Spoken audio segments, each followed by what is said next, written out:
Hello guys, my name is Nash. Welcome to Thursday Tales of Terror. TTT. Today's case will be from Thailand and it happened a really long time ago. Bun Ping was a Thai monk, but he was different from the rest. He was lazy, but he would spend his free time studying black magic and making love potions. He was a very attractive and good-looking man, and he would use this to his advantage. He would charm women to sleep with him. He even opened his own gambling den on temple grounds and operated it in secret. And if this wasn't terrible enough, Bun Ping would go on to take lives. Who exactly was Bun Ping?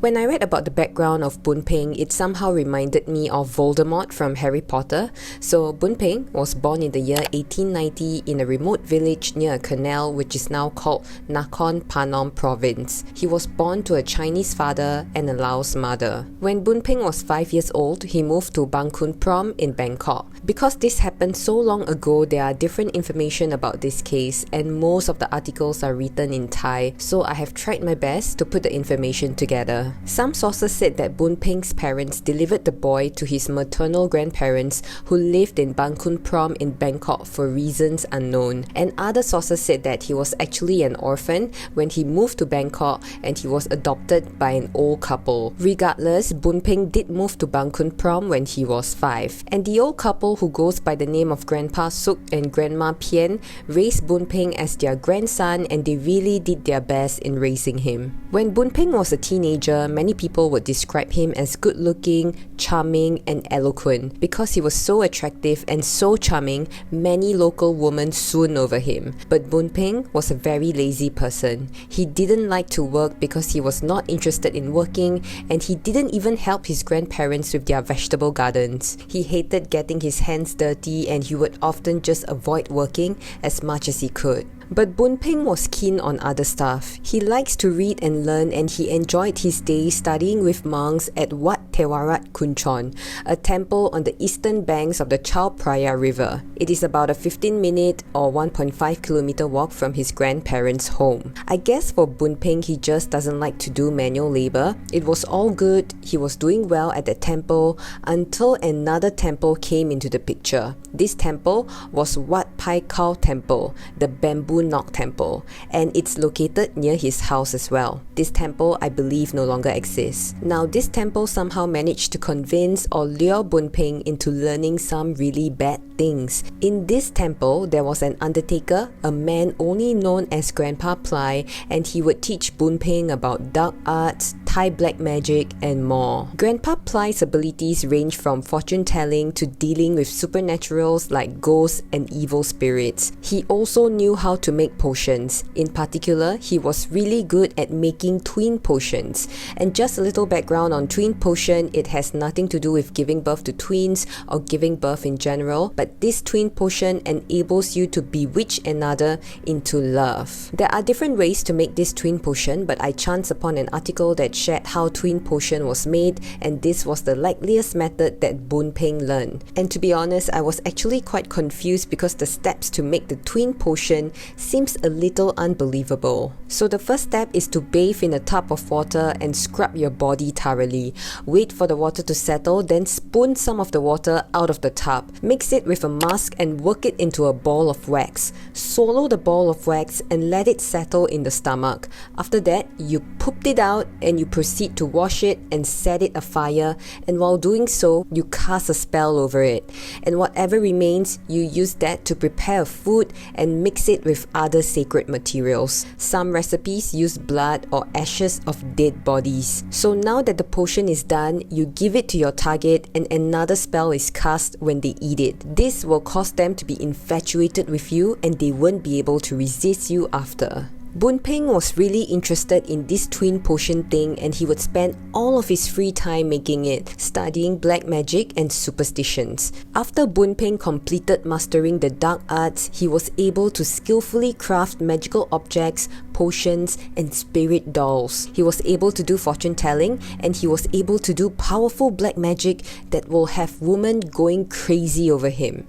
No doubt, some people will be skeptical over this, but you must remember that this happened a really long time ago, and at that time, Thai people really believed in its power and they genuinely feared it. And later, Bun Ping would use his knowledge on the dark arts to gain followers. When his grandparents knew about this, they were furious and they kicked him out of their home. They were against him learning such an evil thing that was mostly used to threaten people, and they don't want any association with him. At this point of time, Bun Ping was 20 years old and he decided to move to Bang Lam Phu in downtown Bangkok, and he was ordained as a monk at the Wat Thewarat Kunchon temple. Bun Ping was different from the rest of the monks because he was busy doing evil things. He used his charming personality and knowledge of black magic to attract the attention of various upper-class citizens, mostly wealthy women with whom he would sometimes have sex as part of his rituals. There were also many people approaching him who wanted him to create love spells for them. Word got around that he was powerful, and so many feared Bun Ping. Out of fear, women gave their bodies to him and became his love slaves. He was also a hardcore gambler. Now, gambling and having sex under ordination is the gravest transgression of the monk rules. His wicked behavior couldn't be kept for long. The evil rituals were finally discovered by the abbot, and he was then expelled from the temple. After being expelled, he walked about 3 kilometers down the road to Wat Sutat temple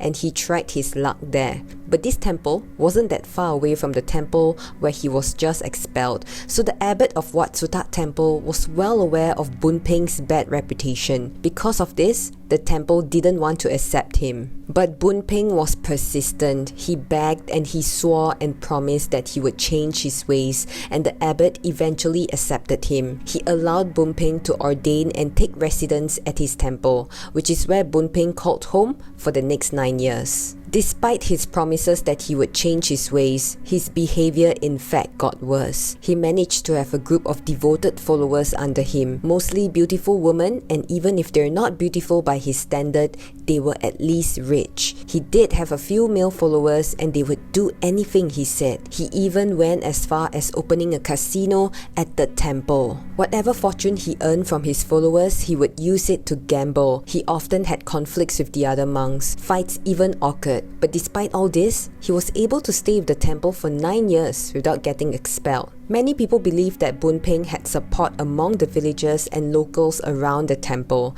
Many were impressed by him and they wanted his potions and charms because they genuinely believed that it was effective. He would use his room for his rituals, and by rituals, I mean having love affairs with his female followers late into the night. And these women were all very willing to give their bodies to him. They were young, probably naive, and some even came from faraway places. They were either charmed by him because he was good looking and eloquent, or he would use his spells on them. Other than his sexual pleasures, he would take advantage of the wealthy ones. He was definitely getting wealthier, and so his addiction to gambling grew as well. It's unclear when exactly Bun Ping began killing or how many victims he had. Several sources did say that Bun Ping was a sadist because young women started disappearing around Bun Ping. Rumors began to circulate among the villagers. He was given the nickname Bun Ping Hip Leg, which means Iron Chest Bun Ping, and I will explain why. At one point, there was a young woman who was said to be one of Bun Ping's lovers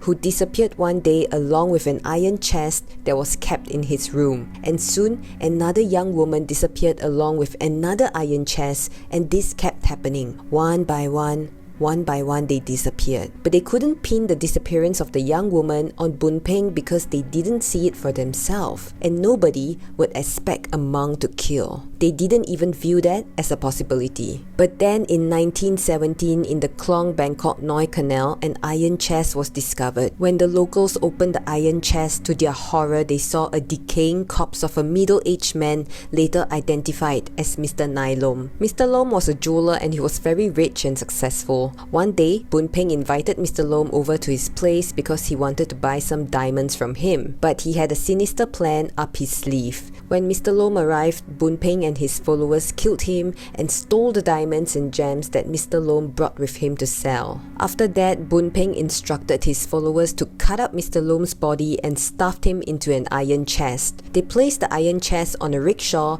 and travelled 6 kilometers across the other side of the Chao Phraya River, all the way to to Klong Bangkok Noi and sang it into the canal. The police were alerted of the discovery, and in all honesty, they didn't know how to go about investigating it. Nothing like this has ever happened before, but even the police didn't suspect that it could be a monk's doing. So needless to say, Bun Ping didn't get caught. He continued living the life the way he wanted, sleeping with women, running his casino, doing black magic and potions. On January 12, 1918, fishermen discovered a female corpse in an iron chest in the Chao Phraya River. Initially, the fishermen thought that the iron chest might contain some treasures, as these chests were usually used by wealthy people, but never in their entire life they would be looking at a dead body. The deceased's hands and feet were bound with rope and her body was wrapped in mosquito net. 8 bricks were placed inside to add weight so that the iron chest will sink to the bottom of the river. The victim's name was Nong Prik. It wasn't her youth or beauty that caught the eye of Bun Ping. It was her gold,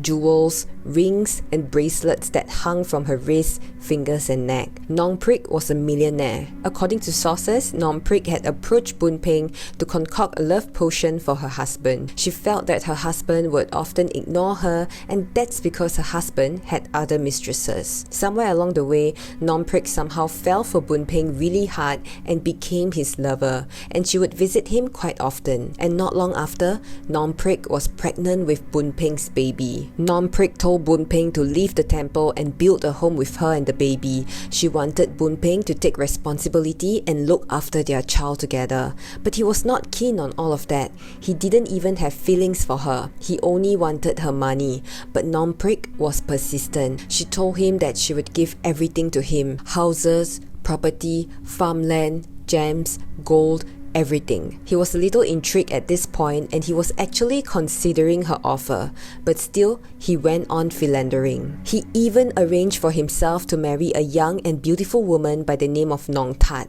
but Nong Prik refused to give up. She continued to pester him, and so he decided to kill her. Bun Ping sent a letter to Nong Prik asking her to visit him at his room. In the letter, he told her that he needed to speak with her and also to return her gold necklace that she had loaned to him. After reading the letter, she kept it in her dresser and went to find Bun Ping. When Nong Prik arrived, Bun Ping strangled her to death.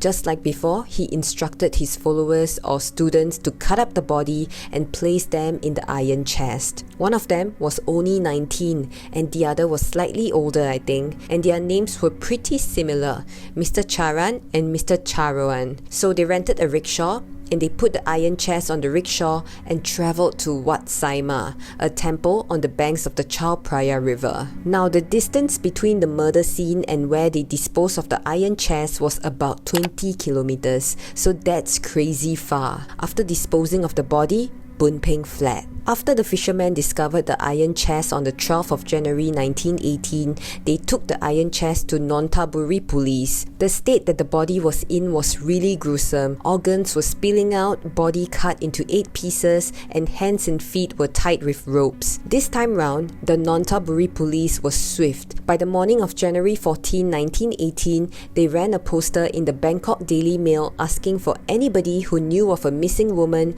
to report immediately to the police. The police were eventually contacted by Nong Prik's mother. She showed them the letter that she found tucked away in Nong Prik's room. She was convinced that the death of her daughter had something to do with Bun Ping. Later that afternoon, the police located Bun Ping in a home belonging to Mrs. Bua. Mrs. Bua is the mother of Nong Tat, the girl that Bun Ping was going to marry. In fact, when the police arrived to capture him, he was in the middle of his own wedding ceremony. While in custody, Bun Ping confessed to killing both Nong Prik and Mr. Nailom. It was difficult for him to lie because the police had the handwritten letter by him as evidence. The police also had other cases of dismembered bodies of young women discovered at the bottom of the canals and rivers, stuffed in an iron chest as well. In total, the police had about 5 of such cases. And because the execution and disposal method was so similar to Bun Ping, many people, even the police, believed that it was done by Bun Ping. But Bun Ping denied this. Some sources said that it could be one of Bun Ping's accomplices that murdered the other girls, but there's no proof. Mr. Charan and Mr. Charoen were co-defendants in the case of Nom Prik. The two were monks ordained at Wat Sutat and disciples of Bun Ping. Their fates are unknown as they were never mentioned again. On the 12th of August 1919, Bun Ping was found guilty of murder for the death of Nom Prik and Mr. Nailom. He was scheduled to be executed in public by Siamese beheading on August 19, 1919 at Wat Fasi. Did you guys realize that the date was 191919? Anyways, the execution was attended by a large roaring crowd. However, none of his family members attended, not even his new wife, Nong Tat. The executioner began by dancing around, which was normal in a Siamese beheading, and with a sudden dash, he raised his white sword into the air and struck Bun Ping's neck. But nothing happened. His head was still there. The executioner was frustrated and he went into a rage. The crowd was confused as well and they erupted. And then the executioner realized that Bun Ping had something in his mouth. His mouth was twitching and he was uttering something. The executioner ordered Bun Ping to spit out whatever that was in his mouth. He did, and a black Buddha amulet landed on the ground. It was a protection amulet. With the protection amulet aside, the executioner raised his white sword for the second time and struck his neck again. There goes his head. Bun Ping's execution by beheading was the last to be conducted in the country. On that day itself, the law was changed. Firing squad was the preferred method after Bun Ping's public beheading. He was buried in Wat Fasi Temple. In 1994, a shrine for Bun Ping was built at Wat Fasi. A steady stream of devotees can also be found bringing gifts and burning incense for the legendary killer, asking for good luck in love and riches. Locals believe that with passage of time, his soul would be purified. Nowadays, he is affectionately referred to as Uncle Bun Ping and is known as a friendly spirit which protects his worshippers from evil. As long as you're in the area, you can drop by and ask for his blessings. There were movies made and books written based on this case. Here are some posters and book covers I thought it would be interesting to share. And lastly, there's actually a cult following for his amulets, and it was said that this amulet would bless you in gambling, charming, luck, and prowess. Not sure what to think about that. And so we have come to an end for today's story. Let me know what are your thoughts on this case, and if you happen to be in the area, would you pay Uncle Bun Ping a visit and ask for his blessings? Do you believe in such superstitions? I'll be interested to know. Stay safe. Until then, I hope to see you guys again next Thursday. Bye! Please give me a like and consider subscribing to my channel as it will really help a lot. Thank you.